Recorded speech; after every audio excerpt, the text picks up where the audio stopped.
an ex-cop now, who has been charged with murder. Let's put up his picture. This Philly officer shot a 12-year-old child in the back in March, has now been charged with murder after the prosecution said the former cop fired from near point blank range while the unarmed child was on the ground. His name is Edsaul Mendoza, 26 years of age.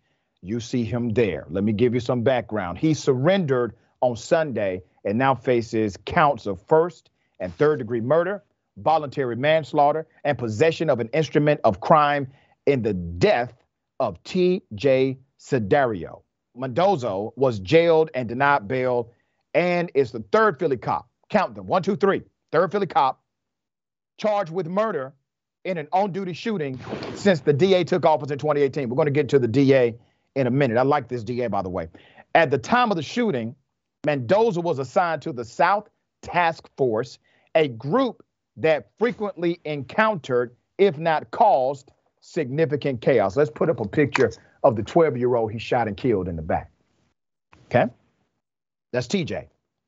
TJ was killed by Mendoza. The shooting occurred after TJ shot an unmarked car carrying Mendoza and 3 other plainclothes officers. While running away, TJ clearly tossed his gun, which could be found 40 feet away from where Mendoza shot him.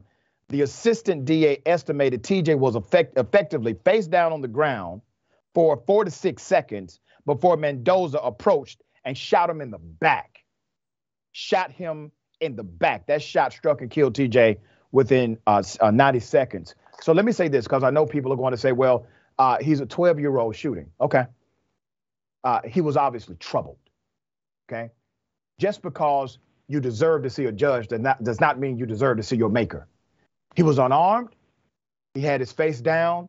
He was surrendered. He was shot in the back. That's against the law. I don't care how you chop it up. That's illegal.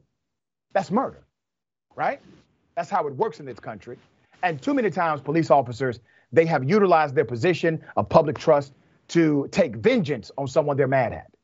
How dare this person shoot at me? How dare this person make me chase them? I'm going to recall a very quick personal story. Many years ago, I was in my neighborhood and police officers were chasing us. And I ran behind the apartment complex. And I never forget, man, it's like it happened yesterday. I get on the ground because the chase is done. And I'm on the ground with my hands up. And I'm looking at this officer. This was in Fulton County. And I got my hands up. He has a gun aimed at me, but he refuses to handcuff me. He keeps looking around to see if somebody else is watching. And I think that cop wanted to do something more to me that night. But another police officer came to the scene as he was looking around to check out who else was back there. That moment changed my perception of law enforcement indefinitely. Let's put up a picture of this DA. District Attorney Larry Krasner, remarkable person. Krasner said the shooting was captured on video and that it showed Mendoza firing the last of 3 shots at TJ after the boy either fell or dove to the ground while running from the police. The evidence showed Mendoza knew the small 12-year-old was unarmed when he shot the child, and his conduct before and after the shooting made it clear that he was aware that this was an unarmed 12-year-old child. Let's put up a picture of the police commissioner who did the right thing pretty quickly in this case. That commissioner is Danielle Outlaw. Yep, Danielle Outlaw is her name. Commissioner Outlaw fired Mendoza, a 5-year veteran, a week after the incident, saying his conduct violated department policy. Department officials declined to comment, citing the ongoing investigations.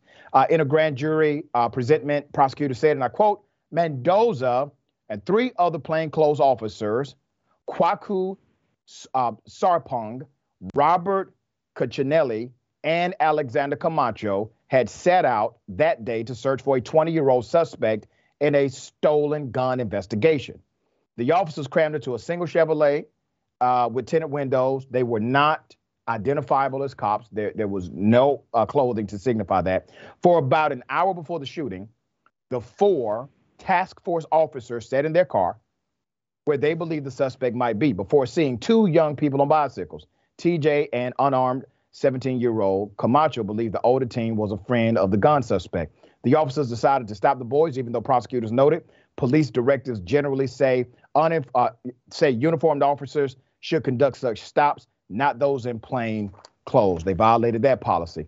Officers testifying gave different justifications for the stop, like wanting to talk to the 17-year-old and wanted to issue the boys a ticket for riding their bikes the wrong way on the street.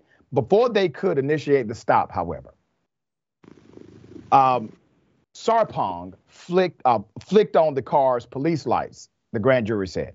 And almost simultaneously, a bullet pierced the vehicle's back window. Krasner said evidence showed TJ had likely fired the shot. The DA questioned whether this could have been avoided with the presence of a marked car or uniformed officer. This is the kind of encounter that could cause someone on the street to believe that people who are pulling up are not police at all. To believe that people who are pulling up in a climate that is obviously rife with gun violence are pulling up to do them harm and are not law enforcement at all. Mendoza and Sarpong then got out of the car, each fired back at TJ. In the seconds after the shooting, Mendoza was captured on video telling a fellow officer to look for a gun farther down the block where it was later found. Krasner then said, and I quote, the DA said, "When people make untruthful statements about what happened that are crucial to understanding the death of another person, in the law, that can be interpreted to indicate guilty knowledge, a sense that you need to cover something up because you know that what you did is illegal." Evidence of a guilty conscience is how I learned it in law school. The DA is doing right here. You see, you don't need new laws. You need the right person to enforce the ones already on the books. That's how this works. And another thing this DA did when he first got in, he knew that his own district attorney's office was corrupt.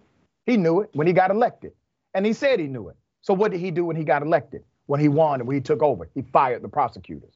Yep, they sued him, of course, but they got their happy ass up out of their DA's office. That's the kind of leadership it takes. He utilized existing rule, existing law, existing protocol, his abilities, his authority. Within the confines of his authority, he did it. He did not seek new legislation to get it done. He was able to do it with the power the people gave him. All right. Adrian, thoughts on this case? You know, it's so sad that that we feel like this is such a grand thing that this prosecutor did when it should just be the standard. It shows us how low the bar is truly based on how corrupt our system has gotten. And also, too, with these officers, it's abundantly clear that they were looking to abuse their power. They saw this as an opportunity to flex, and they decided to flex on a child. And that also speaks to how absolutely just disgusting and inhumane so many of our systems are, that they would prey on this child and lie about it. And then, but for having a prosecutor who actually cares about doing his job and is willing to stand up to a broken system, the individuals probably would have gotten away with it. Their lies would have been accepted and they would have been able to continue to prey on others. Yeah. And remember, the oath of a prosecutor is to seek justice, not to seek prosecutions, not to seek wins, not to seek arrests, but to seek justice. And that's exactly what this DA is doing.